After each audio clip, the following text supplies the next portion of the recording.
مکاتب فکر کے لوگ ہیں، بدعقیدے لوگ ہیں، انہوں نے نبی کو، امتی کو، ولی کو ایک صف میں کھڑا کر دیا، بولا سب برابر ہے۔ اب جب انہوں نے یہ عقیدہ دے دیا کہ سب برابر ہے، تو اب ان کا نبی کا معجزہ اور ولی کی کرامت بتائیں گے تو پھر جو انہوں نے ڈیفینیشن دی ہے وہ خراب ہو جائے گی۔ انہوں نے کیا کہا کہ سب برابر ہے، نبی بھی برابر ہے، ولی بھی برابر ہے اور عام امتی بھی برابر ہے۔ تو اب انہوں نے یہ والی بات بتا دی کہ بھائی حضرت سلیمان نے یہ کرامت کی، حضرت سلیمان کے امتی نے یہ کرامت کی ہے، غوث پاک نے یہ کرامت کی ہے۔ تو جو لوگوں کے اندر دماغ خراب کیا ہے وہ سوال کریں گے کہ بھائی آپ تو کہہ رہے تھے کہ ہم سب ایک جیسے ہیں، ہم ایک جیسے ہیں، تو پھر ہم کیوں نہیں نکال پائے کوئی سمندر، ہماری گھومی ہوئی چیز کو ہم کیوں نہیں ڈھونڈ پائے؟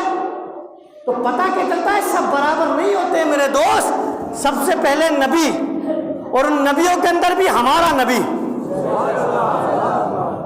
سب سے اوپر نبی، اور نبیوں میں ہمارا نبی سب سے افضل ہے، اور نبیوں کے بعد پھر اہل بیت، صحابہ، تابعین، اولیاء اکرام۔ یہ ہمارے اور آپ کی تو، ہم اور آپ تو ان کے قدموں کی دھول نہیں ہے جناب، ہم اور آپ ان کے قدموں کی دھول نہیں ہے، جن کا دعویٰ یہ ہے کہ صاحب ہم کسی کے وسیلے نہیں لیتے، یہ نہیں لیتے۔ وہ ایک مولوی صاحب کی تو میں نے بڑی تعجب کی بات سنی، آپ سنیں، ایک مولوی صاحب نے کہا کہ آپ کسی زندہ سے بھی 3 بار کہہ دیں گے نا مدد کر دو میری تو شرک ہو جائے گا۔ میں نے کہا یہ کون سی ڈیفینیشن ہے بھائی؟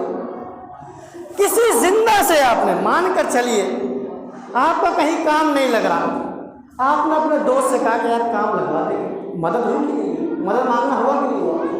آپ نے کہا کہ یار کام لگوا دے، یار کام نہیں لگ رہا، بولا آپ نے ایک بار کہا ٹھیک ہے، آپ نے دوسری بار کہا تو وہ کہتے ہیں کہ ہو سکتا ہے انسان ہے بھول جائے تو بھی ٹھیک ہے، بولا تیسری مرتبہ آپ نے کہا کہ میرا کام لگوا دو شرک ہو جائے گا۔ ارے میں نے کہا یہ کیا کہہ رہا ہے بھائی، یہ کون سی ڈیفینیشن ہے بھائی شرک کی؟